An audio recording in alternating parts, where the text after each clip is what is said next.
1947 সালের 15ই আগস্ট পার্বত্য চট্টগ্রামের রাঙামাটিতে সগৌরবে উড়ছে ভারতের তেরঙ্গা পতাকা। মানুষ জানতো তারা ভারতে, কিন্তু এই আনন্দ স্থায়ী ছিল মাত্র দুদিন। দেখছেন সিরিজ পলিটিক্যাল আনরেস্ট। উপমহাদেশের রাজনীতির জানা অজানা তথ্য নিয়ে সাজানো আমাদের এই বিশেষ নিবেদন।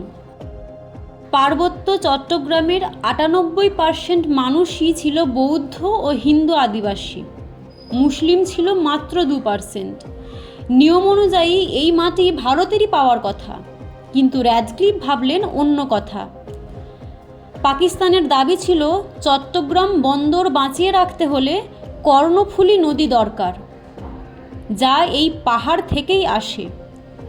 আর শুধু একটা নদীর জন্য লক্ষ মানুষের ভাগ্য বলি দেওয়া হলো। 17ই আগস্ট রেডিওতে খবর এলো পার্বত্য চট্টগ্রাম এখন পাকিস্তান। আজ ভাবুন তো, এই জায়গাটি ভারতে থাকলে সেভেন সিস্টারের নিরাপত্তা কি এত ঝুঁকিপূর্ণ হতো, নাকি ইতিহাস অন্য রকম হতো? দেশভাগের এই সিদ্ধান্ত কি সঠিক ছিল? কমেন্টে জানান আপনার মতামত।